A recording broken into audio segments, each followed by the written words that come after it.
जय सद्गुरु प्रभु। जय सद्गुरु प्रभु महाराज को जय।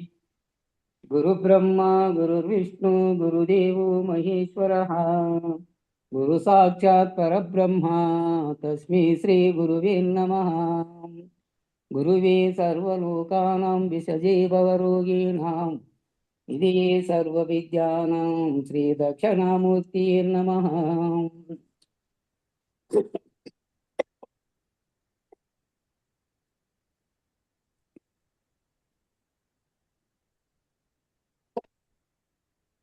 బృహద్వాసిష్ట సిద్ధాంతం పూర్ణబోధోపదేశికం శ్రీ వెంకటేశ్వర యోగేంద్రం సద్గురుభ్యో నమో నమః.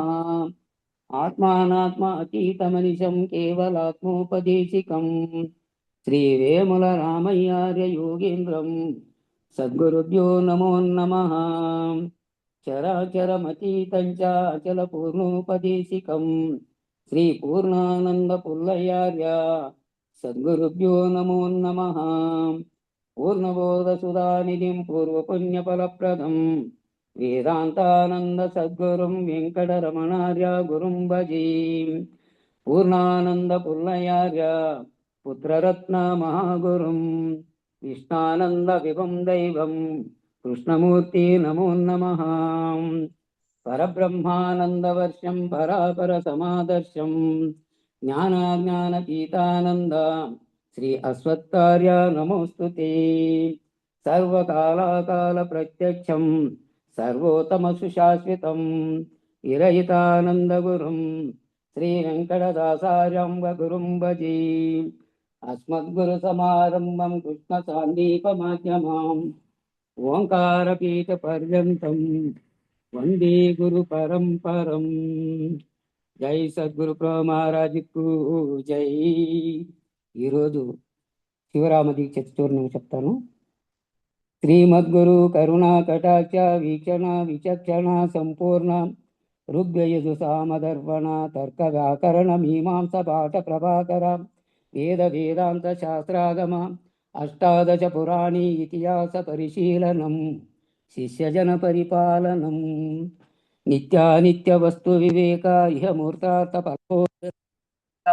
శమాదమా శాంతి తితిక్ష శ్రద్ధోపరతి ముముక్షత్వ స్వస్తికారోహణ పరం భక్తజన వశీకరం యమా నియమాసన ప్రాణాయామ ధ్యానాధారణ సాంగయోగ మంత్రలయ హఠరాజయోగ నిష్ఠా గరిష్ట ఆత్మధ్యాన రాధాయంత్ర షణ్ముఖి శాంభవి కేచరి భూచరి ముద్రాభ్యాస ఆధార స్వాదిష్టాన మణిపూరక అనావత విశుద్ధ ఆగ్నేయ సహస్రార చక్ర పరిశోధకం ఆత్మబోధకం ఆకాశ వాయురగ్ని జల పృథ్వీ శబ్ద స్పర్శ రూపరసగంధ శ్రోత్ర త్వక్కు చక్షుర్జుహ్వఘ్రాణ వాక్పాణి పాదపాయూపస్థ వచన దానాగమన విసర్జనానందం మనోబుద్ధి చిత్తాంకార ప్రాణాపాన వ్యానోదాన సమాన అన్నమయ ప్రాణమయ మనోమయ విజ్ఞానమయ ఆనందమయ పంచకోశ విశేష విమర్శ సచ్చిదానందం వందితా ముని బృందం.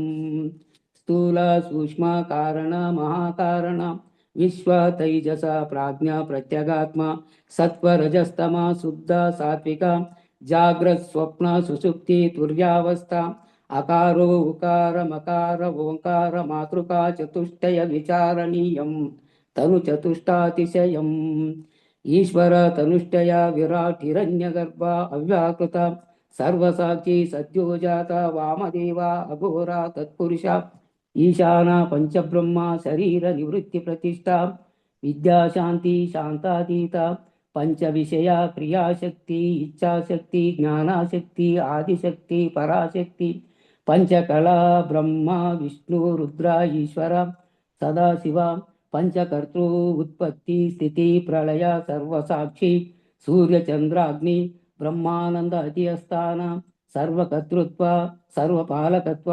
సర్వసంహారకత్వ సర్వనియంతృత్వ సర్వభోక్తృత్వ సర్వైశ్వరత్యాది షడ్గుణైశ్వర్య భోగానుభవం మహా అనుభవం ఇడా పింగళ సుషుమ్న అంతర్గత బంధత్రయ రేచక పూరక కుంభక మూలాంధార జలాంధార వడ్యాన బంధ విమోచన శ్రవణ మనన నిధిధ్యాస వర్ణాశ్రమ కులగోత్ర నామరూప షడ్భ్రమ చుక్తిపాస జనన మరణ సుఖ దుఃఖ షడుర్మీరయితం ముక్తికాంత సహితం తత్వమస్యాది మహావాక్యార్థ లక్ష్యార్థ బ్రహ్మైక్యానుసంధాన నాదు బిందు కళాతీత అద్వయ అవ్యాచ్య అచింత్య అవ్యయ నిత్య శుద్ధ బుద్ధ ప్రజ్ఞానగణ నిర్వికల్ప నిర్వచన నిర్వికార నిరాకార నిశ్శబ్ద నిరతిశయ నిరుపమాన నిర్మల నిర్గుణ నిరవయ నిరీంద్ర నిర్విశేష నిరుపద్రవ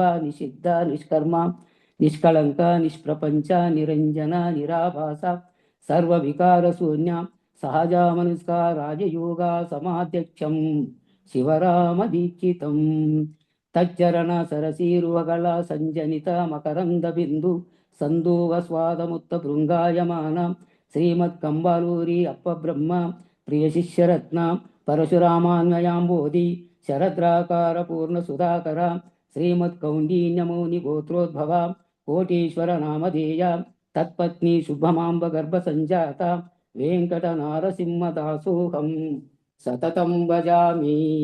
ఇది శ్రీమత్ పరశురామ నరసింహదాస కృత శ్రీ శివరామ దీక్షిత చూర్ణికం సంపూర్ణం.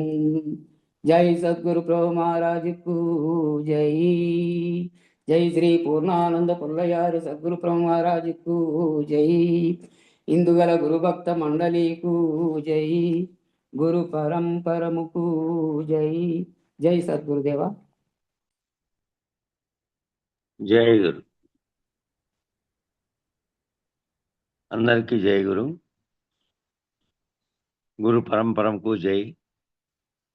జై గురుదేవ.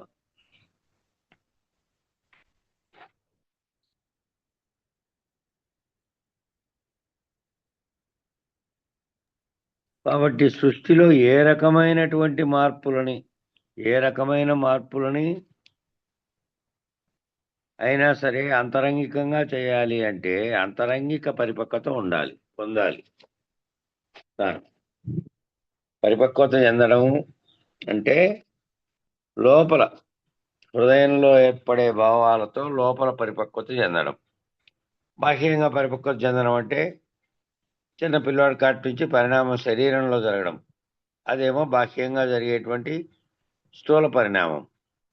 అలాగా అంతరంగిక పరిణామము పరిపక్వత అంటే తాను పూర్తి స్థాయి యోగిగా జ్ఞానజ్ఞ పూర్ణజ్ఞానిగా నీవు వీళ్ళకి ఆ రకమైన సంకల్ప రూపమైన సహాయం చేసేటువంటి స్థాయికి ఎదగాలి.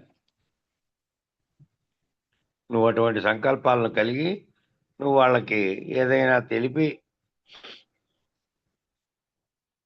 వాళ్ళ స్థాయికి వాళ్ళని సహాయం చేసే స్థాయికి ఎదగాలి.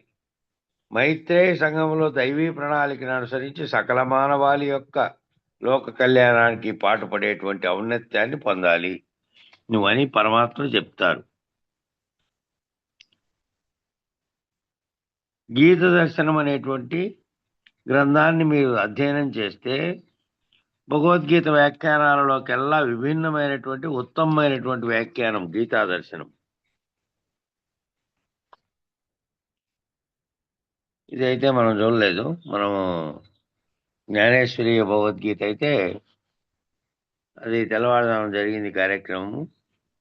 దానికేమో దిగుబలి శేషగిరిరావు అద్వైత పద్ధతిలో వ్యాఖ్యానం రాశారు. లలితారాణి గారు అచల పద్ధతిలో రాశారు.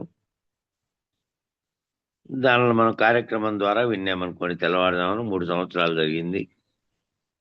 వీళ్ళు చెప్తున్న గీత దర్శనం అనేటువంటి గ్రంథాన్ని మీరు అధ్యయనం చేస్తే భగవద్గీత వ్యాఖ్యానాలలోకెల్లా విభిన్నమైనటువంటి ఉత్తమమైన వ్యాఖ్యానం అంటే ఇది గీతా దర్శనం. అచల పద్ధతిగా చేయబడినటువంటిదంట గీతా దర్శనం. కాబట్టి వారి పూర్ణయోగం చాలా ఉత్తమమైనటువంటి యోగ విధానం. అది పూర్ణ జ్ఞానాన్ని అందించేటటువంటి పద్ధతి. ఆ రీతిగా మహానుభావులు ఎంతో మంది అశరీర గురు సాంప్రదాయంతో ఇప్పటికీ భారతావని యందు భూమండలంలో ఉన్నటువంటి సకల సాధక లోకానికి ఎంతో మంది ఆ విధంగా ఇప్పటికీ కూడా ఇప్పుడు అనేక మంది గురుమూర్తులు వారి వారి బోధలు రోజువారీ చేస్తూనే ఉన్నారు. అనేక గ్రూపులు మన గ్రూప్ ఉన్నట్టే అనేకంగా ఉన్నాయి. సద్గురు దర్శనం అనే పేరుతో ఒకటి, ఆత్మబోధ అనే పేరుతో ఒకటి, గుర్రాల మోహన్ రావు వారిది, తర్వాత గురుపోతం అనేది ఒకటి, గీతా దర్శనం అనేది కూడా ఒకటి ఉంది. అంటే గ్రూప్ ఉంది కానీ ఈ గ్రంథానికి సంబంధించి ఇప్పుడు చెబుతున్నటువంటిది కాదు.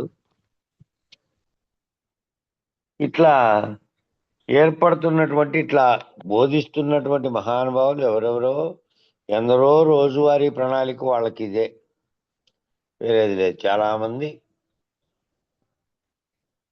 తెలంగాణలో అక్కడ ముందు గురువులంతా అక్కడే ఉన్నందువల్ల ఈ సిద్ధాంతం తయారు చేసినటువంటి శివనాథ దీక్షితుల వారు అక్కడే జన్మించినందువలన ఏమో అనేక జిల్లాల్లో ఉన్నాయి ఇక్కడ ఇట్లాంటి పీఠాలు ఉండి వేరువేరుగా వాళ్ళు రోజువారీ ఇదే పని చేస్తూ ఉన్నారు.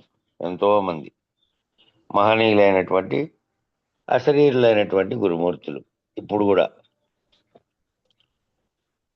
కాబట్టి అశరీర గురు సాంప్రదాయంలో ఇప్పటికీ భారతావని యందు భూమండలంలో ఉన్నటువంటి సకల సాధక లోకానికి మార్గదర్శకులైనటువంటి మైత్రేయ సంఘం అని ఒకటి ఉన్నది. దానికి మైత్రేయ మహర్షి అధిష్టానంగా ఉన్నటువంటి పీఠం, ఎప్పుడో ఇంతకుముందు గతంలోది. దానికి మహిపీఠం అని పేరు. మహీపీఠం. మహానుభావులందరూ, గురు సాంప్రదాయకులందరూ ఈ మహీపీఠంలో భాగం. వీరందరికీ కూడా ఈ మహీపీఠం ద్వారా, మైత్రేయ సంఘం ద్వారా సూచనలు అందించబడుతూ ఉంటాయి. వారి వారి దైవీ ప్రణాళిక నిర్ణయించబడుతూ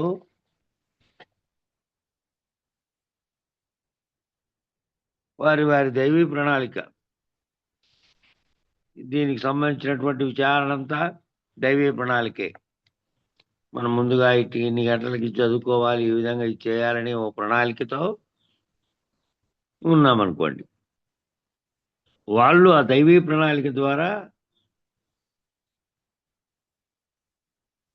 వారి ఆజీవన పర్యంతము, వాళ్ళ జీవితం అంతా ఇంక దానికే అంకితం. వాళ్ళకి వారే బాధ్యత వహించి ఉంటారు జీవిత పర్యంతం వాళ్ళు బోధించుకుంటూ. కాబట్టి వారి వారి జీవనంలో ఏం జరగాలి, ఏమీ జరగక్కర్లేదు అనేటువంటి అంశాల గురించి వాళ్లకు ఏ చీకు చింత ఉండదు. ఫలానా పని జరగాలి, ఫలానావన్నీ అయిపోవాలి, ఇవన్నీ అనే చింత లేదు. ఆశ్రయించిన వారికి బోధ చెబుతూ ఉండడమే వాళ్ళ పని. ఇంకా అన్నింటినీ పక్కకి నెట్టేసినటువంటి వాళ్ళు వారి వారి బాధ్యతలను ఎవరో వారి తర్వాత వాళ్ళకి ఇచ్చేసి తాము పూర్తిగా దాంట్లోకి దిగినటువంటి వాళ్ళు. జరగవలసింది ఎలాగో జరుగుతుంది అనే సత్యం వాళ్ళకి తెలుసు. జరగవలసింది ఏ విధంగా జరగాలో, ఏ రూపంలో ఎట్లా జరగాలో, ఈ అనుకున్న సమయానికి ఇది జరగక ఇంకోటి జరిగి, దాని బదులు ఇంకోటి ఎప్పుడో జరిగి, అట్లా వేరువేరుగా జరిగేటువంటివన్నీ కాలము, ప్రకృతి అనే దాంట్లో జరిగిపోతూ ఉంటాయి. కాబట్టి ఏది జరగాలో, జరగాల్సింది ఎలాగో జరుగుతుంది అనే సత్యం వాళ్ళకి తెలుసు. కాబట్టి వాళ్ళు ఏమి దేని గురించి చింత పెట్టుకొని ఇచ్చేయరు. మామూలు మానవులు అనుకునేటువంటి పేలవమైన పద్ధతి కాదు. మామూలు మానవులన్నిటికీ ప్రతి చిన్న విషయానికి పేలవమైనటువంటి స్థితిలో దాని గురించి, ఇది గురించి చిన్న జరగకపోయినా జరిగిన తీవ్రంగా స్పందిస్తూ పేలవంగా దుఃఖానికి లోనవుతూ ఉంటారు. ఈ రకమైనటువంటిది కాదు అది. వాళ్ళకి తెలుసు, నిర్ణయాత్మకంగా వాళ్ళకి తెలుసు. వాళ్ళు చేసేటువంటి పనులు తాను కర్తృత్వ రహితంగా బాధ్యతగా చేసుకుంటూ పోవడమే తప్ప ఇంత పేలవంగా ప్రతిదానికి, ఆ జరిగిన దానికి దుఃఖించేది కానీ ఇంకోటి కానీ ఏ చింత ఉండదు వాళ్ళకు. మామూలు మానవులు అనుకునేటువంటి పేలవమైన పద్ధతి కాదు అది. జరిగే జీవనాన్ని మానవ లోక కళ్యాణానికి అందించబూనుకున్నటువంటి మహానుభావులు వాళ్ళు. వాళ్ళు ఏమిటంటే వాళ్ళకి ఇంకేం అవసరం లేదు. ఈ జరిగే వ్యవహారం అంతా కూడా మానవులకు ఉపయోగపడితే చాలు, మానవుల కళ్యాణానికి అందించాలి అని పూనుకున్నటువంటి మహానుభావులు వాళ్ళు. తమకు తెలిసినటువంటి ముక్తి మార్గం, అందులో ఉన్నటువంటి ఆ దివ్య పద్ధతులన్నీ వాళ్ళకి తెలియజేయాలి అనేటువంటి పద్ధతిలో ఉన్నటువంటి వాళ్ళు. కాబట్టి వాళ్ళు జీవన్ముక్తులు. ఆ జీవన్ముక్తులు అంటే శరీరం జీవించి ఉండగానే వారిలో ఆ గుర్తెరిగే చైతన్యం విరమించబడి అది లేనిదై రహితులైనటువంటి వాళ్ళు. కాబట్టి వాళ్ళకి మళ్ళీ ప్రకృతితోనూ ప్రపంచంతోనూ తాదాత్మ్యం చెందేటువంటి అవసరం లేదు. అట్లా జీవన్ముక్తులైనటువంటి వాళ్ళు అందరూ కూడా ఆ మైత్రేయ సంఘంలో భాగంగా, దైవీ ప్రణాళికలో భాగంగా ఉంటారని అవతార మెహర్ బాబా తన వచనంలో ప్రబోధించారట. అలాగా ఈ తోవకు ఎదురు లేదు అన్నట్లు పూర్ణ బోధకు, పూర్ణ జ్ఞానానికి ఎదురు లేదు. ఈ పరిపూర్ణ బోధ మార్గానికి ఎదురే లేదు. వస్తునిచ్చే పద్ధతిగా విచారణ అంతా చేసి అది ఎట్లా లేదో అని నిరూపించడానికి అంతకుముందు ఎట్లా ఉన్నదని భావించావో దాన్నంతటి విచారించి ఆ ఉన్నటువంటి ఆధారాలని చెప్పి ఆఖరుకు మనసు రహితమైపోయి, గుర్తెరిగేది రహితమైపోతే, గుర్తు రహితమైపోతే అదంతా లేనిదని ఎట్లా అయిందో అటు చెప్పేటువంటి బోధ ఇది. ఏదో వాళ్ళు చెప్పినటువంటి దానికి ఆధారభూతం లేకుండా ఏదో పురాణాన్ని ఇంకో దాన్ని పట్టుకొని ఏ ఆధారం లేకుండా ఒట్టి చెప్పేది కాదు ఇది. కాబట్టి ఎదురులేని బోధ ఇది. అంటే అర్థం ఏమిటి అంటే చెరుపు లేదు, మరుపు లేదు. చెరుపు చేసేది కాదు ఇది. దీనికి మరుపు లేదు. మరుపన తొలిమేనులు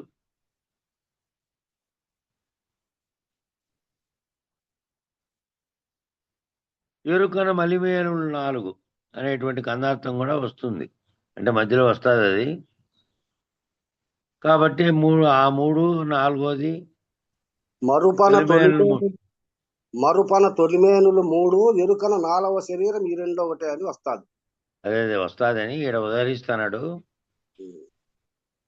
మరుపన తొలిమేనులు 4 అని ఇచ్చాడు ఈయన ఇక్కడ వచనంలోను. 3 ఎరుకన మలిమేనులు 4 అని 2 చోట్ల 4 వేసాడులే. సరే, మళ్ళా వస్తుంది, కందార్థం వచ్చిన చోట వస్తుంది. ఉదహరిస్తున్నాడు ఇక్కడ, ఉదాహరణ మాత్రమే కాబట్టి.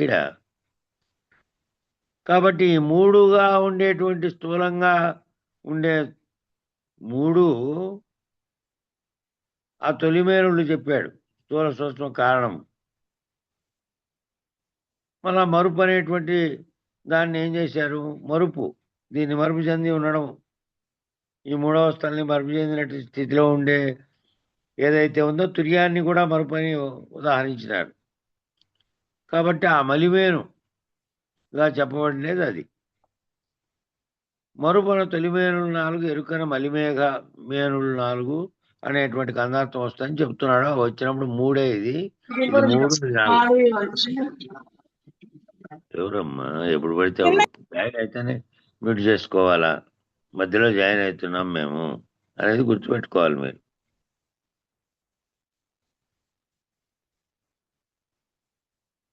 కాబట్టి ఈ 2 కూడా చెరుపు కలిగించే పద్ధతులు. కాబట్టి అటువంటి ఎదురు నీకు ఇక రాదు. అటువంటి పద్ధతి లేదు.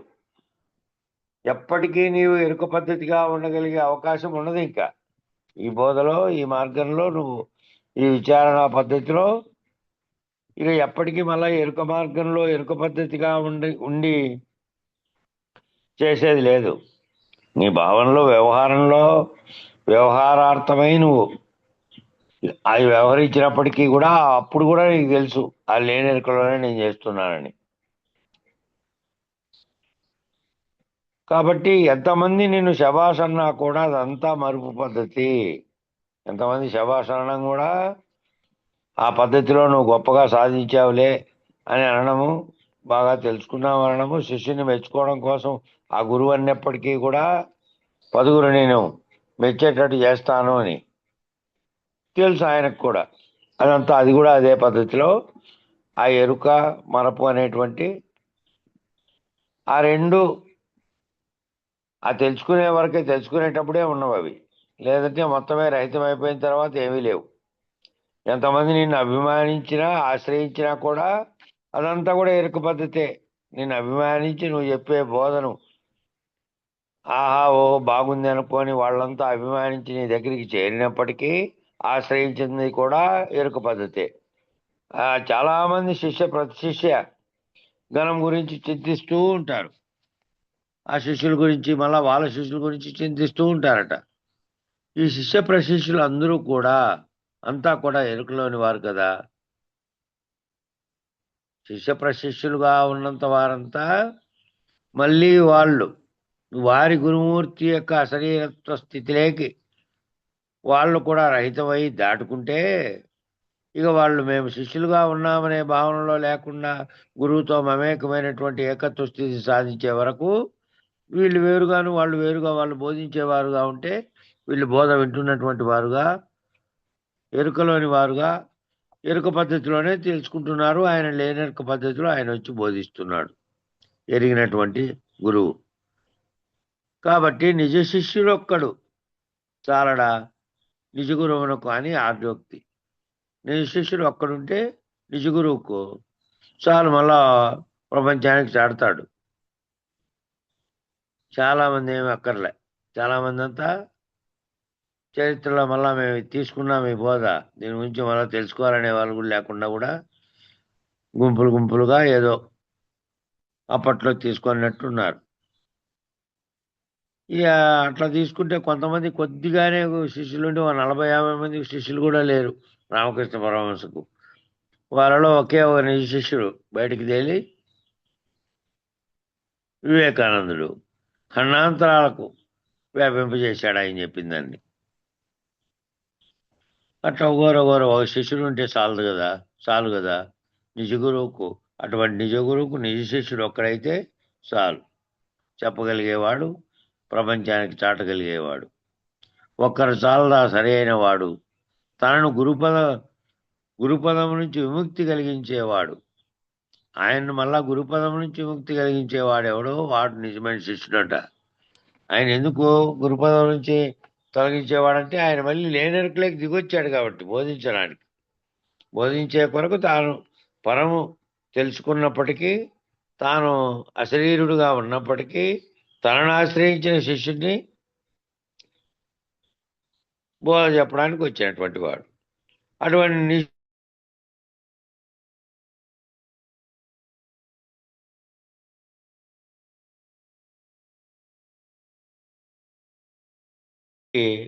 తాను అక్కడ లీనమైపోయి శిష్య పదము నుంచి ముక్తమై గురుపదము నుంచి ముక్తి అందించేవాడు ఎవడో.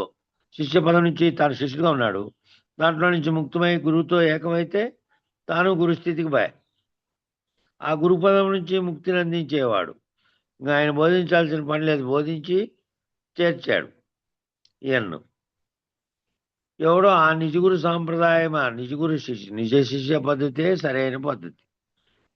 కాబట్టి ఆ నిజగురు సాంప్రదాయం ప్రకారము అటువంటి శిష్యుడు ఎవరో ఆయన గురుపదం నుంచి ముక్తి, ఈయనేమో శిష్య పదం నుంచి ముక్తి చెంది తాను కూడా ఇద్దరు రహితమైనటువంటి పద్ధతి. అది ఎదురులేని పద్ధతి.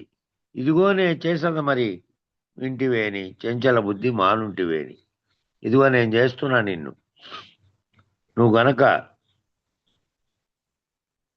నేను చెప్పేది వింటే చెంచల బుద్ధి మానుంటే గనక నేను ఆ పద్ధతిలో చేస్తాను. ఆ సాంప్రదాయం బాగుంది, ఈ సాంప్రదాయం బాగుంది, ఈ శాస్త్రం బాగుంది, ఈ శాస్త్రం ఇంకా బాగుంది, ఆ సాధన బాగుంది అని ఇలా 7 అంతస్తుల మేడ బాగుంది, షట్చక్ర విధానం బాగుంది, ఇవన్నీ ఎరుక పద్ధతులే. కదా, ఎరుక రహితమైపోయే పద్ధతి కదా ఇది, ఈ సాంప్రదాయం. కాబట్టి ఆ సాంప్రదాయం బాగుంది, ఈ సాంప్రదాయం బాగుంది అని చెంచల బుద్ధితో ఇటు అటు తిరిగితే ఏ లక్ష్యాన్ని నువ్వు చేరలేవు.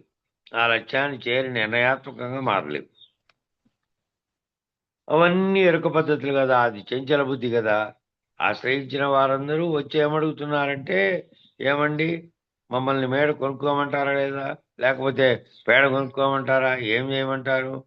ఏదో వాళ్ళ వ్యావహారిక జీవితంలో ఏం చేస్తే బాగుంటుందో పోయి జ్యోతిషుని అడిగినట్టు అడిగితే ఏం చెప్తాడు ఆయన?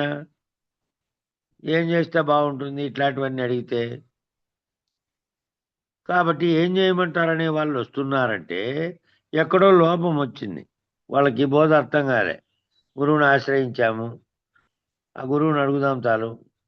ఊరికే మామూలుగా అడిగితే ఆ గురువుకేమి ఆయనకేం భేదాలు లేవు కదా, ఇవన్నీ తేడాలు లేవు. కాబట్టి ఈ రోజు ఆ రోజు ఇట్లా చేయాలి అట్లా చేయాలని ఏం లేదు. అది ఉత్తమమైన పని అయితే నీ ఇష్టం వచ్చినప్పుడు చేయనే టైప్లో గురువు ఉంటాడు. పోయి ఏమండి ఏం చేయాలి మేము అని అడిగితే, ఆ మేడ కొనుక్కోవాలా, ఏది కొనుక్కోవాలి, ఇది కారు కొనుక్కుంటే బాగుంటుందా, లేకపోతే ఇలాంటివన్నీ అడిగితే ఆ వచ్చే వాళ్ళ లోపం ఉంది ఎక్కడో. నేనేమిటి, నేనెవరు, ఈ ప్రకృతి ఏమిటి, ప్రకృతికి ఆధారమైనటువంటి ఇవన్నీ కలగడానికి కారణమైంది ఏది, అది లేనప్పుడు ఏది ఉండే అని విచారణ క్రమంలో ఇట్లా ఎరుక నిన్ను మూల ప్రకృతి పరీక్షిస్తుంది, అనుక్షణము పరిస్థితుంది. ఈ ఎరుక అనేది ఏం చేస్తుంది? మూల ప్రకృతి రూపంలో ఉంది, మరియు పరమాత్మగా దాన్ని అనుకుంటున్నాం. అది అనేక రకాల పరీక్షిస్తుంది నిన్ను. కాబట్టి నిజగురు ఐక్యతా సిద్ధి, పరమగురు కృప, పరమేష్ఠి గురు కృప పొందిన వారులేమో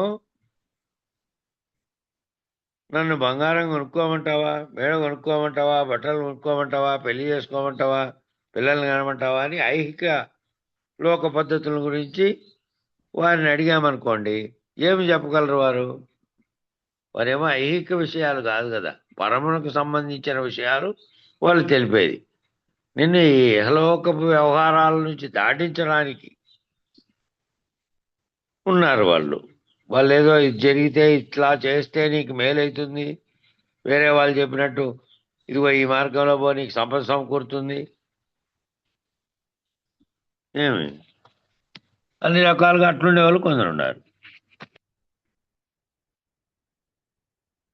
కాబట్టి ఇవన్నీ అడిగేది కాదు కదా, ఇవన్నీ అడిగేదంతా ఇహం గురించి.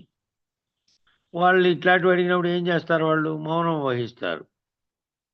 కారణం ఏమిటంటే ఇదే లేదు, ఈ బ్రహ్మాండం తోచిందంతా కలవలే జరుగుతోంది అని అంటే, వ్యవహార జీవితంలో వారి వారికి సంబంధించిన మరి ఇల్లు కట్టుకోవట్లేదా, పెళ్ళిళ్ళు చేయట్లేదా, కనట్లేదా అంటే అది ఒక కార్యంగా జరుగుతోంది మళ్ళీ దాని తాదాత్వం చెంది దానిలో జరిగేటువంటి వ్యవహారాలను మళ్ళీ ప్రశ్నించే కాదు కదా ఇది. అది దాని పద్ధతిలో జరుగుతోంది, ఆ ఎరుకలోంచి బయటపడి చేయడానికి కదా ఇదంతా. కాబట్టి ఈ రకమైన వేదన పాపం ఈనాటి కాలంలో ఎక్కువైపోయింది. ఈనాటి కాలంలో ఇటువంటిది ఎక్కువైపోయింది. ఈ పోతన్నారు ఈ ప్రకారము అంటే, ఈ గుళ్ళక్క ఏదైనా ఫలానా రోజు, ఫలానా దినము, ఫలానా పుష్కరమో, ఫలానా పండగో, ఫలానా ఇది వచ్చిందంటే ఆ రోజు కిటకిట్లాడతాయి. సందు కూడా ఉండదు, 2, 3, 4 మైళ్ళు ఉంటుంది క్యూ గుడికాడు కూడా దర్శనం కోసం. మళ్ళీ దానివల్ల ఏమైనా తెలుసుకుంటున్నారా? లోపల పోయి తిరిగి రావడము, మొక్కడము, అది ప్రసాదం చెప్పులో పెట్టిస్తే దాంట్లో తీసుకొని రావడం, బయటకు వచ్చి తినడం, ఇది తప్ప ఇంకేం లేదు. కాబట్టి ఈనాటి కాలంలో ఏం ఎక్కువైపోయింది? ఈ వేదన ఎక్కువైపోయింది. ఎట్లా అభివృద్ధి కావాలి, లేకపోతే దానికి ఇది ఎట్లా ఉపయోగపడాలనేదే ఉంది తప్ప, అంత జీవభావంలో ఉండి చేస్తున్నటువంటి, జీవభావంలో నుంచి బయట పడలేని వాళ్ళు చేస్తున్నటువంటిది ఇది. అభిమానం బలంలో నుంచి బయటపడలేని వారు, ఆ అభిమాన బలం అనేది ఒకటి ఉంది, అది దాంట్లో నుంచి బయటపడలేరు ఇంకా వాళ్ళు. ఏం వాళ్ళు, వాళ్ళ ఆలోచనలన్నీ అదే విధంగా ఉంటాయి. నేను ఇట్లా ఉండాలి, నేను అట్లా ఉండాలి, నేను ఈ పని చేయాలి, దీని ద్వారా నేను ఇంత సంపాదించాలి, ఇవన్నీ లక్ష్యాలు పెట్టుకున్నారు, వ్యవహార జీవితంలోని లక్ష్యాలు. దానిలో నుంచి ఆ అభిమానంలోంచి బయటపడలేని వారు వాళ్ళు. సాలగ్రామ సమానులు అయినటువంటి నిజ గురువును ఆశ్రయించి ఎటువంటి ప్రశ్నలు అడగడం అసమంజసమైన పద్ధతి. ఎటువంటి గురువు? అశరీర గురువును ఆశ్రయించినప్పుడు పరమునకు సంబంధించిన ప్రశ్నలు వేస్తే నీ మెదడులో ఏంటివి కలగాలి అని అంటే ఏమిటి? ఈ జీవుడు అనేది ఏమిటి? ఆ ఈశ్వరుడు అనేటువంటిది ఏమిటి? పిండాండము దీనికి సంబంధించింది ఇహలోకంలో జరుగుతున్న వాటిలో జీవుడు పుట్టడం చావడం ఎలా జరుగుతున్నాడు? ఈ కర్మకు బద్ధుడైతే కర్మ కోసం ఉపాధి ఎట్లా ధరిస్తున్నాడు? ఈ ఉపాధి ధరించడానికి కర్మ రహితం చేసుకోవాలంటే ఏం చేయాలి? ఇలాంటి ప్రశ్నలన్నీ ఒకవేళ అడిగితే ఆ శరీర గురుమూర్తిని ఆయన ఆనందంగా చెప్పి నేను దాటించే ప్రయత్నం చేస్తాడు.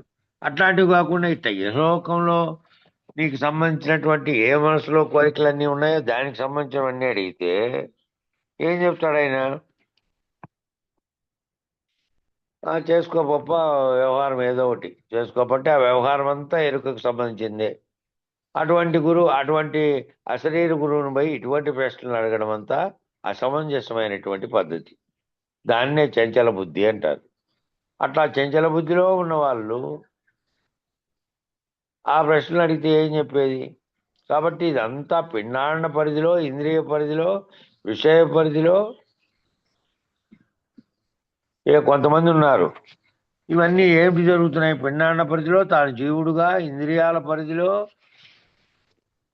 జరుగుతున్నటువంటి ఇంకా కొంతమంది ఉన్నారట. అయ్యా నాకు ఆ దర్శనం జరిగింది, ఈ దర్శనం కలిగింది, మాకు వాళ్ళు కనపడ్డారు, వీళ్ళు కనపడ్డారు, వాళ్ళు పూనారు, నా లేకే వచ్చి పూనారు, లేకపోతే మా ఊర్లో పలానామెకు పూనారు, వాళ్ళు వచ్చి వీళ్ళు పూనారు, ఆ దేవతలు కనపడ్డారు, ఈ దేవతలు కనపడ్డారనే వాళ్ళు కూడా ఉన్నారట.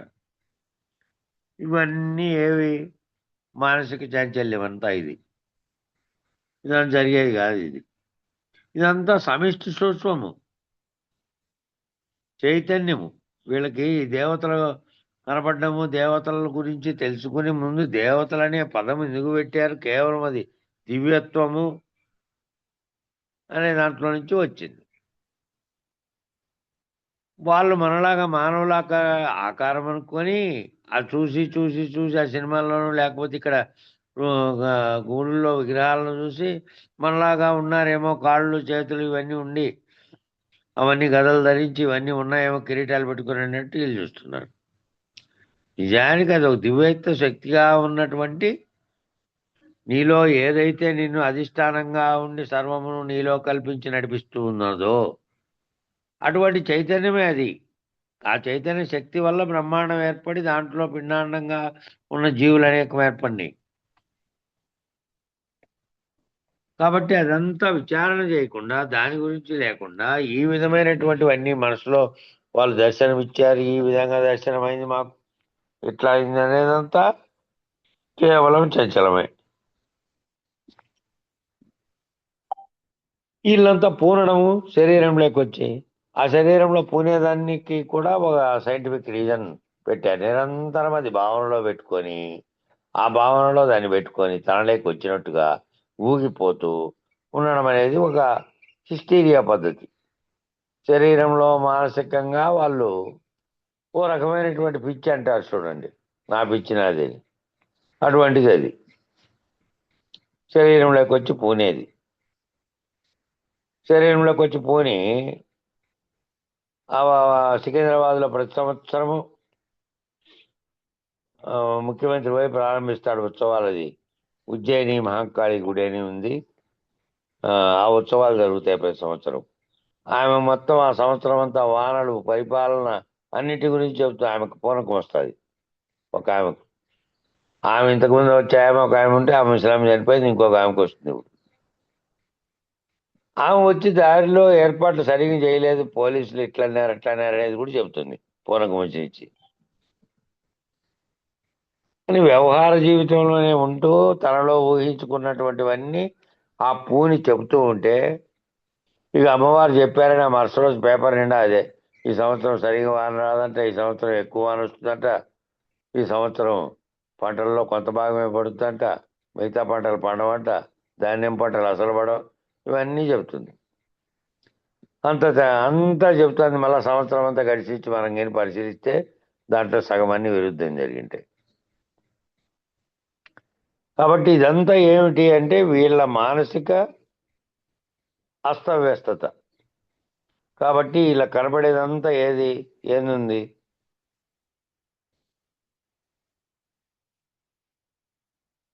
చైతన్యం. వీళ్ళకి మాత్రం ఏమీ చెబుతాము, ఇదంతా ఎప్పటికైనా లేనిదేనమ్మా అనే సూచన తప్ప, ఆ సూచన చేయాలంటే ముందు దాని గురించి విచారణ చేయాలి కదా.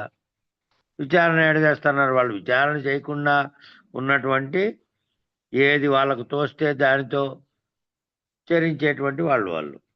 ఇంకా కొంతమంది ఉన్నారు, వీళ్ళు ఏం చేస్తారు, యోగ జీవనాన్ని భోగ జీవనాన్ని రెండూ దాటి జ్ఞాన పద్ధతిగా జీవించే వీళ్ళు ఎటువంటి వారు యోగ జీవనాన్ని భోగ జీవనాన్ని రెండూ దాటి, ఆ యోగిగా అట్లా పూర్తిగా దాంట్లో ఉండకుండా భోగిగాను కూడా ఉండకుండా రెండూ దాటి జ్ఞాన పద్ధతిలో జ్ఞానాన్ని తెలుసుకుంటూ ఆ జ్ఞానం ద్వారా అధిగమించే వాళ్ళు కొందరు. వీళ్ళు సరాసరి కారణస్థితిలో పట్టుకొని ఆనందమయ జీవనంగా కలిగి ఉంటారు. వీరంతా ఏం చేస్తారంటే వీరంతా ఒక రకమైన కారణం స్థితిని పట్టుకొని ఈ మూడవస్థలతోనూ కిందికి తాదాత్మ్యం చెందకుండా పై స్థితిలో ఒక లక్ష్యాన్ని పెట్టుకొని అదే ఆనందంగా జీవిస్తూ దాన్నే జీవనంగా కలిగి ఉంటారు. ఇంకా రకరకాలుగా కలిగే ఆనంద స్థితులను గురించి కూడా వర్ణిస్తూ ఉంటారు. ఇప్పుడు మనం చెప్తున్నాం శారీరక ఆనందం వేరు, విషయానందం వేరు. మళ్ళా మనం బ్రహ్మానందం అంటున్నాం. మనం బ్రహ్మము అంటే నేనే ఆ చైతన్యమైనటువంటి బ్రహ్మమును అని తెలిసిన తర్వాత ఈ కింద ద్వంద్వాలు లేకపోయినప్పటికీ పైన నేనే బ్రహ్మమును అనే దానికి కలిగినటువంటి సంకల్పాల వల్లే ఈ సర్వము ఏర్పడినటువంటిది వస్తుంది. కాబట్టి దాంట్లో మళ్ళీ సంకల్ప వికల్పాలు జరగని స్థితి లేదు. మళ్ళీ అక్కడికి వచ్చి దాన్ని ఆనందం అన్నాడు. ఏం ఆనందం అది? ఆనంద స్థితులు, ఆ వేరు స్థితుల్లో ఉన్న ఆనందాలన్నీ కూడా లేనివే. ఆ మొత్తం రహితమైపోతే నువ్వు అప్పుడు అది శాశ్వత ఆనందం. ఈ బ్రహ్మానందం అనేది కూడా మళ్ళీ సంకల్పాలను తెచ్చేదే అయి ఉంటుంది. కాబట్టి ఈ ఆనంద స్థితులను గురించి కొంతమంది ఏమో వర్ణిస్తూ ఉంటారు. వాటికి చేరుకొని నేనే బ్రహ్మ అనే స్థితిలో ఉండి ఆ బ్రహ్మానందాన్ని పొందుతూ, వీళ్ళకి మాత్రం ఏం చెప్పగలుగుతాము? ఇది కూడా ఒక కాలానికి లేనిదే నాయన, ఆ బ్రహ్మము నేనే బ్రహ్మానందము అనేది కూడా లేనిదే. అన్ని సంకల్పం వలనే కదా పుడుతున్నాయి. అన్ని పుట్టడానికి కారణం సంకల్పమే కదా. సంకల్పమే బంధం కదా. నిస్సంకల్పమే కదా ముక్తి. ఇలా ఎరుకను విడిపించే పద్ధతిగా సూచన చేస్తారు. నిజగురు సాంప్రదాయంలో అయితే, నిజగురు సాంప్రదాయంలో ఈ పరిపూర్ణ బోధలో మాత్రమే ఇట్లా చెప్పగలుగుతారు. ఎందుకంటే నువ్వు ఏది బ్రహ్మానందము నేనే బ్రహ్మము అనే చైతన్యం అనుకుంటున్నావు, అది కూడా సంకల్ప మాత్రం చేత కలిగిందే కదా. ఇది కూడా ఒక కాలానికి లేకుండా లయమైపోయేదే కదా. అన్ని సంకల్పం వల్లనే పుడుతున్నాయి. సంకల్పమే బంధంగా ఉంది. నిస్సంకల్పమే ముక్తి కదా. ఇలా ఎరుకను విడిపించే పద్ధతిగా నిజగురు సాంప్రదాయంలో, అట్టి నిజగురు సాంప్రదాయము నిజ శిష్యుడు మాత్రమే ఆశ్రయించగలడు. అటువంటి నిజ గురువులు నిజ శిష్యులు ఉంటే ఆ నిజ శిష్యులైన వాడు ఇట్లాంటి నిజ గురువును మాత్రమే ఆశ్రయించగలుగుతాడు. పరిపరి విధాలుగా ఇంక పోడు. ఇక ఈ ఆశీర్వచనం పొందిన శిష్యుడు గురునిష్టని తెలియజేస్తున్నాడు ఎట్లా ఉండాలి అనేది. ఆ గురువు మీరు అట్లాంటి వారు కాబట్టి ఆ గురునిష్ట, ఆ గురువు గారి నిష్టను తాను కనుక్కొని నేను మిమ్మల్ని ఆశ్రయించినానని చెప్పబోతున్నటువంటి కందార్థం ఇది. మరి కందార్థం ఎవరు పాడండి. మరి వెంకటదాస్ ఉన్నాడు కదా, ఈ పొద్దు వాళ్ళిద్దరూ లేరు కాబట్టి కుమారస్వామి వాళ్ళ బావగారు పరమపదించారు కాబట్టి అక్కడ ఉన్నారు ఇద్దరు, మీనాక్షి నాయుడు, దివాకర్ నాయుడు. కాబట్టి వెంకటదాస్ చదవప్ప.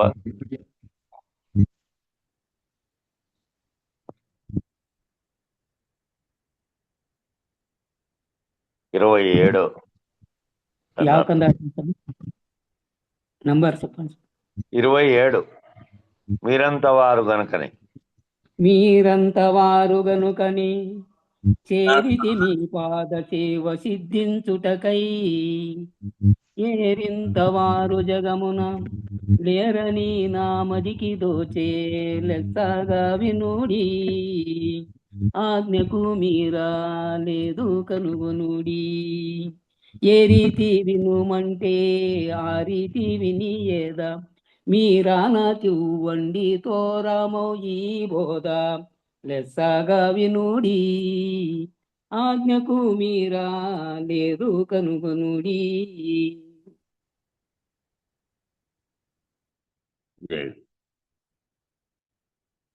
కాబట్టి ఆయన చెప్తున్నాడు శిష్యుడు, స్వామి మీరంతవారు కాబట్టి అది గమనించి అది తెలుసుకొనే వచ్చిన మీ దగ్గరికి.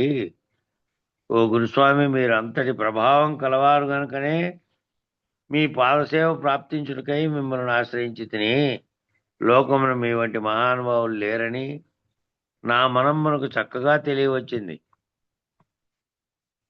వేరు వేరు చోట్ల ఎక్కడెక్కడ పోతుంటారు కాబట్టి అక్కడ అన్ని కొన్నాళ్ళు చూసిన తర్వాత అర్థమైపోతుంది.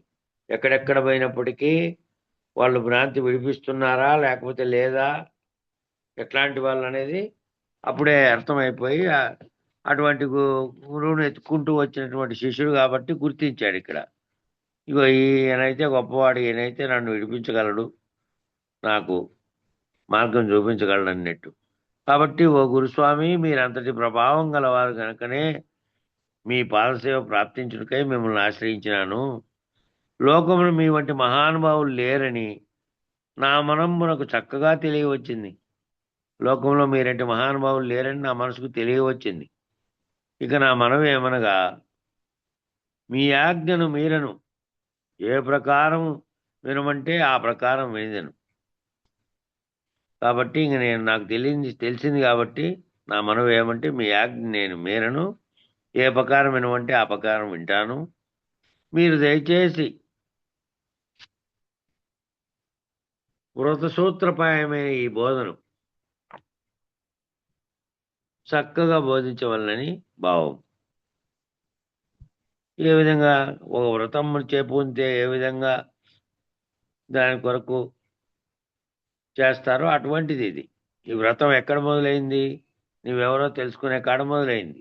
నువ్వు రహితం అయిపోయే వరకు ఈ బోధలో ఆ సూత్రప్రాయమైనటువంటి వ్రతంతో సమానమైనటువంటి బోధనంతా చక్కగా ఆయన బోధిస్తుంటే నువ్వు వినాల. కాబట్టి అందువలన అట్లా చెప్తున్నాడు. గొప్ప సూచన ఉందండి ఇందులో. లెస్సగా వినుడి అంటే ఆజ్ఞకు మేరా లేదు కనుగొనండి. వినేటప్పుడు లెస్సగా వినాలట, శ్రద్ధగా వినాలట, అత్యంతిక శ్రద్ధతో వినాలట. అవి వినేటప్పుడే అట్లా వినుకుంటా పోతేనే సులభంగా కొన్ని సంవత్సరాల పాటు ఊరికే అట్లా పైన విన్నా, లేదంటే చదువుతూ పోయినా దాని అన్నిటికంటే ఆ వివరణాత్మకంగా తెలియబడుతున్న దాన్ని కనుక శ్రద్ధగా కనుక విన్నారంటే 2-3 సార్లకే ఒక్కొక్క అంశంలో మీరే ఆరితేరిపోతారు. మీరే ఆ విషయం చెప్పగలిగే స్థితికి వస్తారు శ్రద్ధగా వినగలిగితే.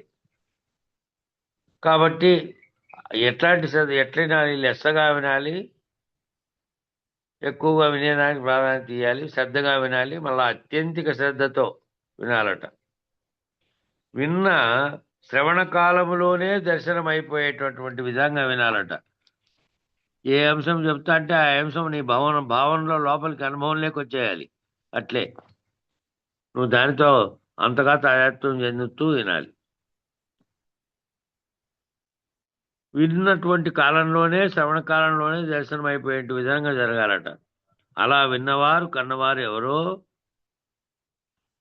ఆజ్ఞకు మీరలేదు కనుగొనిడి. పరమ గురువులు ఎరుకను ఆజ్ఞాపించగల సమర్థులు. పరమ గురువులు ఎట్లా ఉన్నారు? వాళ్ళు ఎరుక లోబడినటువంటి వారు కాదు. ఎరుకను గురించి తెలిసి, ఎరుక యొక్క మాయ గురించి తెలుసు, అది ఎట్లా ఆడిస్తుందో తెలుసు.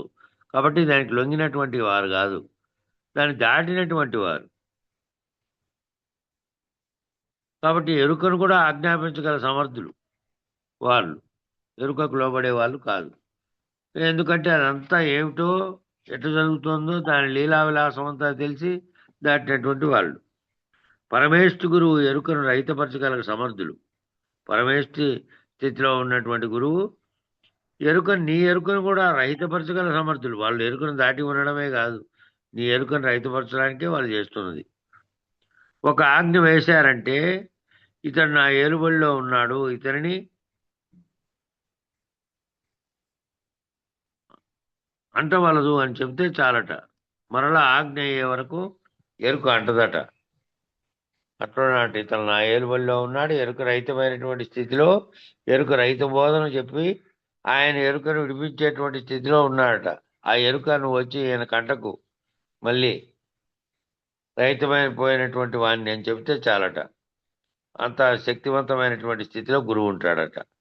ఇక మరలా ఆజ్ఞ అయ్యే వరకు ఎరుక అంటదట. ఇక మరలా ఆ గురువు గారి ఆజ్ఞ అయ్యే వరకు వ్యవహార పద్ధతిలో ఏదైనా అవసరమై లేని ఎరుకలో వచ్చి ఆయన ఏదన్నా ఆజ్ఞ ఇస్తే ఎరుక సంబంధమైనటువంటిది, అప్పటి వరకు మళ్ళీ ఆ ఎరుక అంటదు, పరమ స్థితిలో ఉంటాడు.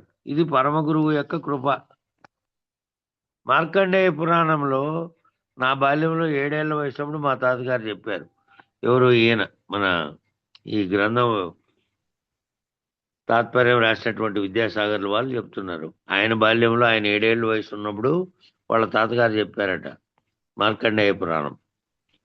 శివుడు ఆజ్ఞ వేశాడట యముడికి. నిజానికి అది చూస్తే ఏదో మృత్యు వచ్చిందని మృకండు మహర్షి యొక్క పుత్రుడైనటువంటి మార్కండేయుడు బాల్యంలోనే శివభక్తి చేత మృత్యువును జయించినటువంటి వాడు అనేటువంటి ఘట్టాన్ని బోధించినట్టు కనపడుతుంది అందులో. కానీ అది వాచ్యార్థం మాత్రమే. నిజానికి నిజగురు కృప పొందినప్పుడు, పరమగురువు కృప పొందినప్పుడు తెలుస్తుంది ఈ ఘట్టం. మృత్యు అంటే ఏమిటో, ఎలా వస్తుందో, ఆజ్ఞ మేరకు ఎలా నిలబడి నిరీక్షిస్తుందో. ఆజ్ఞ అయ్యే వరకు మృత్యువు ఆశ్రయించలేదు. కాబట్టి ఆ కథలో చెప్పినటువంటిది ఏమో వాచ్యార్థం చెప్పారు. నిజానికి నిజగురు కృప పొందితే, పరమగురువు కృప పొందితే తెలుస్తుందట ఈ ఘట్టం. ఆ మృత్యు అంటే ఏమిటి, అది ఎలా వస్తుంది, ఆ ఆజ్ఞ మేరకు ఎలా నిలబడి నిరీక్షిస్తుందో ఆ గురువు గారి ఆజ్ఞ మేరకు అప్పటి వరకు అయ్యే వరకు ఆశ్రయించలేదు. మారేప స్వామి మననే ఒక 5-6 రోజుల క్రితమే అన్నాడట. శిష్యునికి ఫోన్ చేసి ఆయన కూడా నేను వచ్చినాడు అక్కడికి. ఏమో ఉండదప్ప, ఇంకా అయిపోయింది, ఓసారి రాండి పని ఉంది అని చెప్పి ఫోన్ చేశాడట. ఏం స్వామి అంటే, లేదు లేదు ఇంకంతా 3-4-5 రోజులే అనే విషయం కూడా చెప్పాడట. తనలో కలిగేటువంటి మరి ఆ మార్పు చేర్పుల వల్ల గుర్తించి చెప్పినట్టు. కాబట్టి ఆ విధంగా ముందుగానే కనుక్కోగలుగుతారు. ఈ శరీరానికి సంబంధించిన దానికి సమీపిస్తోంది మృత్యువు అని. చైతన్యమేమో వాళ్ళు విరమణ చెందినటువంటి స్థితిలో ఉన్నారు. చైతన్యం రైతుపరుచుకొని గురువు చేత ఆ మూలం లేని గుర్తెరిగే ఎప్పుడు వచ్చిందో దాన్ని తొలగించుకొని ఉన్నారు. శరీరం అనేదేమో ఉంది కాబట్టి దానిలో ఉండి దానిని కూడా అది కూడా పోయే స్థితి వచ్చింది అనేటిది గుర్తించి అట్లా చెప్పారు. కాబట్టి ఆజ్ఞ అయ్యే వరకు మృత్యు ఆశ్రయించలేదు, అలా స్వాధీనమై ఉంటుంది. ఇది మార్కండేయ పురాణాంతర్గతమైనటువంటి రహస్యం. అలాగా ఆజ్ఞకు మీరలేదు కనుగొనుడి అంటే మనం జన్మించిన తర్వాత జననకాలమందే తల్లి గర్భంలో నుంచే మనతో పాటు మృత్యువు మన సహజీవనం చేస్తుంది. మనము మన యొక్క శరీరం రూపుదిద్దుకునేటువంటి బిందువు స్థితిలో నుంచే ఇక తప్పదు నీకు.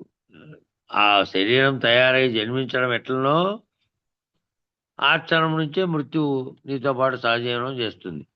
బయటకు వచ్చే లోపల, బయటకు వచ్చిన తర్వాత ఎంత కాలానికో అనేది వారి వారి కర్మ విశేషాలను బట్టి అది ఉంటుంది. ఇంకా అప్పటి నుంచి నువ్వు తల్లి గర్భంలో పడినప్పటి నుంచి లెక్కే. ఇంకా దీంతో పాటు అది కూడా ఉంది, పుట్టుకతో పాటు చావు అనేది సహజీవనం చేస్తూ ఉంది. నిత్య సహచారి మృత్యుదేవత. ఆ మృత్యుదేవత ఎవరంటే నిత్య సహచరి, ఎక్కడో దూరంగా లేదు, అంటి పెట్టుకొనే ఉంది.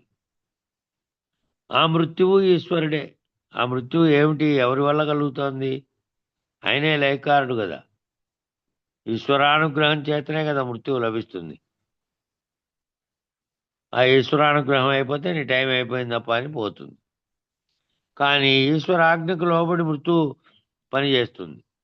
ఆ ఈశ్వరాజ్ఞకు లోబడే పనిచేస్తుంది. ఆ రీతిగా ఆజ్ఞకు లోబడి మృత్యువు ఎవరికైతే ఉందో ఇట్లాంటి ఘట్టాలు ఇతిహాసాల్లో పురాణాల్లో చాలా కనపడతాయి.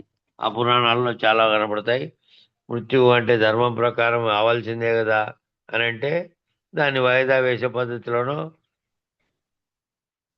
ఆ ఈశ్వరుడు ప్రత్యక్షమై అభయమేయడం వలనో మళ్ళీ పోయిందనుకున్నటువంటి ప్రాణాన్ని మళ్ళీ తిరిగి ఇచ్చినట్టు, సావిత్రి ప్రార్థిస్తే ఇచ్చినట్టు, ఇలాంటివన్నీ అనేకం వచ్చినాయి పురాణాల్లో ఆయా కవుల ఊహ కల్పనల చేత.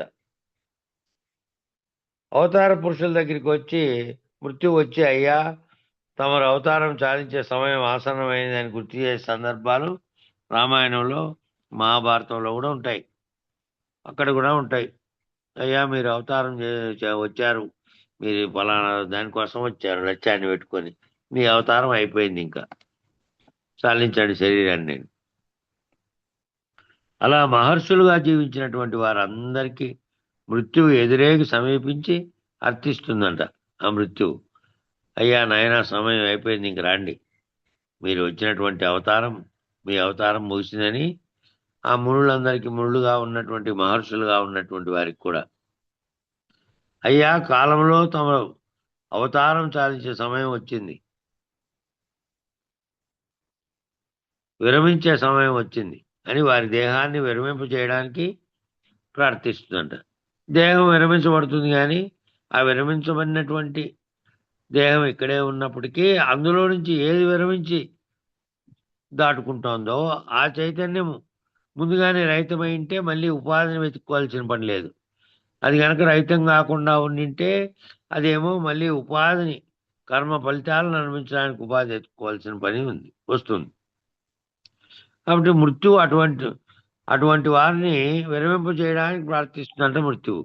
అటువంటి వారు సశరీరులై ఉండడం కంటే ఈ భూమిపై ధన్యత ఏముంది? అటువంటి వారేమో వారు సశరీరులై ఉన్నప్పటికీ వాళ్ళలో గుర్తెరిగేదేమో అశరీరత్వం పొందింది. కేవలం ప్రాణంతో కూడినటువంటి, ప్రాణాదులతో కూడినటువంటి 24 తత్వాలతో కూడినటువంటి ఆ దేహం మాత్రమే వ్యవహారంలో సశరీరంగా ఉందంతే. అటువంటి వారు కనుక ఉంటే ఇంకా ధన్యత, ఆ ధన్యత ఎట్లా గుర్తించినటువంటి శిష్యుడు పోయి ఆచరిస్తే ఆ గురువుని ఆశ్రయించి, అటువంటి వారిని ఆశ్రయించి వారి ఆజ్ఞ మేరకు వర్తించేటువంటి ఎరుకను విడిపించజేసుకునేటువంటి గురుకృప విశేషం కంటే మానవ లోకానికి ధన్యత ఏముంటుంది? కాబట్టి అటువంటి గురువు ఎక్కడున్నాడో విచారించి తెలుసుకొని మీరు అటువంటి గురువుని ఆశ్రయించినారనుకో, అటువంటి వారి ఆజ్ఞ మేరకు వర్తించేటటువంటి, వాళ్ళ ఆజ్ఞ మేరకు వర్తిస్తూ ఎరుకను విడిపింపజేసుకునేటువంటి ఈ లక్ష్యం ఎక్కడ? అటువంటి వారిని ఆశ్రయించి ఆ పైన చెప్పినట్టు వాళ్ళకి ఎవరో కోరికలు ఉంటేనో, లేకపోతే నాకు అది ఎప్పుడు జరుగుతుంది స్వామి, ఇది ఎప్పుడు జరుగుతుంది, లేకపోతే నేనేం చేయాలి, ఇట్లాంటివి కాకుండా ఎరుకను విడిపింపజేసుకునేటువంటి, ఆ ఎరుకను విడిపింపజేసుకోవడానికి ఆశ్రయించాడు. అటువంటి చేసుకుని అటువంటి గురుకృప విశేషం కంటే మానవ లోకానికి ఏముంది? అటువంటి గురువు కనుక లభించి ఆయన కృప దొరికితే అంతకంటే ఏమీ ఉండదు. ఎందుకంటే తానే లేననే విషయాన్ని గుర్తించి తనకు బ్రహ్మాండానికి అతీతంగా ఉన్నదాన్ని గుర్తించగలడు ఆ గురుకృప చేత. కాబట్టి తప్పక మానవులందరూ స్వగురు, నిజగురు, పరమగురు, పరమేష్ఠి గురు కరుణను మానవ దేహంలో ఉండగానే పొంది ఆ తన సొంత గురువు, ఆ గురువు యొక్క గురువు, ఆ గురువు యొక్క గురువు, ఈ అంతటికీ మూలమైనటువంటి పరంపరలోని గురువులను, ఆ గురువు యొక్క కరుణను ఏ విధంగా ఉండాలి? మానవ దేహంలో ఉండగానే ముక్తి పొంది మోక్షాన్ని పొందాలి. మన శరీరం వచ్చింది ఇప్పుడు. కాబట్టి ఇది అవకాశము. ఎందుకు అంటే ఇది ఒక పనిముట్టు, అనుభవం పొందడానికి పనిముట్టు. ఏదైతే నీ భావనలో ఉందో దాన్ని అనుభవం పొందడానికి పనిముట్టు కావాలి. ఆ అనుభవంతో సహా తెలుసుకొని మళ్ళీ దాంట్లో నుంచి విరమణ చెందాలి. ఆ విరమణ చెందడం అనే దానికోసము ఈ శరీరం వచ్చింది అని గుర్తెరగాలి. ఈ శరీరం వచ్చిందంటే ఈ శరీరం నాకు బాగా మంచి జన్మ కలిగింది, అన్నీ చిన్నప్పుడే కలిగినాయి, అన్ని తల్లిదండ్రులు అన్నీ ఇచ్చారు, నేను కూడా బాగా జీవించా, బాగా అనుభవించా, ఇవన్నీ శరీరానివే. శరీరం యొక్క భావనల్లోంచి కాకుండా ఆ పొందినవన్నీ ఈ గురుకరణ చేత కనుక శరీరం నాది బాగున్నట్టుగానే నా శరీరం ఇంకా వెనుకడగలుగుతోంది, నిర్ణయించగలుగుతోంది, మాట్లాడగలుగుతోంది, శ్రద్ధగా తెలుసుకోగలుగుతోంది, మళ్ళీ తెలుసుకున్న దాన్ని చెప్పగలుగుతోంది. ఇన్ని రకాలుగా ఈ శరీరం ఉన్నట్టుగానే ఈ శరీరం అన్ని రకాలుగా సమర్థవంతంగా ఉన్నట్టుగానే, ఎందుకంటే అది ఆవరణగా ఉంది. ఆ ఆవరణలో ఉన్నటువంటి స్థితిలో నువ్వు ఉన్నావు. ఆ ఆవరణ దాటిపోకముందే అనుభవరీత్యా సర్వము తెలుసుకొని గుర్తెరిగేది పోతే ఇక మిగిలిన శరీరం పోతుంది. మళ్ళీ ఏమంటారు దాన్ని? పార్థివ శరీరం అంటే మిగిలిపోయినటువంటి కొంత భాగం శరీరం స్థూలంగా ఉన్నది, అందులో సూక్ష్మంగా అన్నిటికీ అధిష్టానంగా ఉన్నది, ముందే వెళ్ళిపోయింది గురుకృప చేత అన్నట్టు. కాబట్టి ఆ మానవ దేహంలో ఉండగానే పొంది ముక్తిని మోక్షాన్ని పొందాలి. అవపద్ధతిగా అంటే అవధూతలు బోధించేటువంటి బోధ పద్ధతిగా పొందాలి. అలా పొందేటప్పుడు అవడం అంటే తానే అది అవడం, తానే ఆ స్థితిని పొందడం. అలా పొందేటప్పుడు మీరు ఆనతి ఇవ్వండి. తూరమవు ఈ బోధ. చాలామందికి మనం సంవత్సరంలో తూరం కట్టుకునేటటువంటి సందర్భాలు చాలా ఉన్నాయి. తోరణం అంటే పైన కడతామే మనం ముందర పండగలు వచ్చినప్పుడు తోరణం. అట్లాగా ఆకులని పచ్చనాకులు తెచ్చి, అంటే ఏదైనా ఒక పని విశేషమైన సాధన చేసేటప్పుడు చేతికి తోరం కడతారట. కొంతమంది చేతికి కట్టుకుంటారు, కొంతమంది కట్టుకోకుండా ఉండేవాళ్ళు ఉంటారు. గురువు చేత బ్రహ్మజ్ఞానం ఉన్నటువంటి వారి చేత, పూర్ణ జ్ఞానం ఉన్నటువంటి వారి చేత ఈ తోరం కట్టించుకోవాలంట. ఎవరు పడితే వాళ్ళతో కాదు. ఇప్పుడు ఏం చేస్తున్నారు? ఆయన ఆశీర్వచనం ఇచ్చి అందరి సాధువులతో సహా అంతలక్కపోయి కడుచుకొని వస్తున్నవి కూడా జరుగుతున్నాయి. కాబట్టి అటువంటి బ్రహ్మజ్ఞానం కలిగినటువంటి గురువు చేత మాత్రమే అటువంటి తోరాన్ని కట్టించుకోవాలట. చేతులు కట్టించుకున్నా కూడా. ఈ పేర దగ్గరికి సమయం సరిపోయింది. మంగళం చెప్పండి. జై సద్గురు ప్రభు మహారాజుకు జై. జయ జయ జయ మంగళం వనగా జయమే సదా అపజయము గురునకు లేని లేదుగా.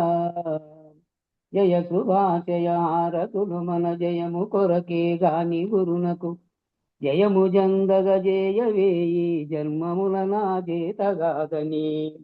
జయమంగళం నిత్య శుభమంగళం జయతు జయమంగళం మహోత్సవ మంగళం.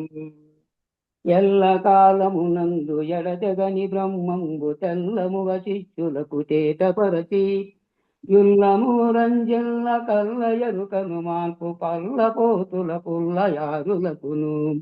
జయమంగళం నిత్య శుభమంగళం జయతు జయమంగళం మహోత్సవ మంగళం. వేద వేదాతీత వేద్యమో గురుబోధ వేమారు శిష్యుల కిరిగించియు వేదనలు బాపిత మోదంబు జేగూర్చు వేదాంత వెంకటరమణయ్యకు. జయమంగళం నిత్య శుభమంగళం జయతు జయమంగళం మహోత్సవ మంగళం. నీకు మూలముగాక నాకు మూలము లేక లోకలోకములల్ల ఏకముగను ప్రాకటంబైనట్టి పరిపూర్ణ బ్రహ్మమును జోకతో తెలుపు గురు పీఠమునకు. జయమంగళం నిత్య శుభమంగళం జయతు జయమంగళం మహోత్సవ మంగళం. మంగళం గురుదేవాయ మహనీయ గుణాత్మనే సర్వలోకశరణ్యాయ సాధురూపాయ మంగళం మంగళం మంగళం. జై శ్రీ సద్గురు ప్రభు మహారాజుకు జై. జై శ్రీ వెంకటాంబ సమేత శ్రీ పూర్ణానంద పుల్లయ్యార సద్గురు ప్రభు మహారాజుకు జై. జై శ్రీ వేదాంతానంద వెంకట రమణారి సద్గురు ప్రభు మహారాజుకు జై. జై శ్రీ కృష్ణానంద కృష్ణమూర్త్యార సద్గురు ప్రభు మహారాజుకు జై. జై జ్ఞానాజ్ఞానచీతానంద అశ్వత్థారి సద్గురు ప్రభు మహారాజుకు జై. జై శ్రీ విరహితానంద వెంకటదాసార్య సద్గురు ప్రభు మహారాజుకు జై. ఇందుగల గురుభక్త మండలికు జై. గురు పరంపరముకు జై. జై సద్గురు ప్రభు మహారాజుకు జై. సర్వం సద్గురు చరణారవిందార్పణమస్తు. సర్వే జనా సుఖినో భవంతు. ఓం శాంతి శాంతి శాంతి. జై సద్గురుదేవ.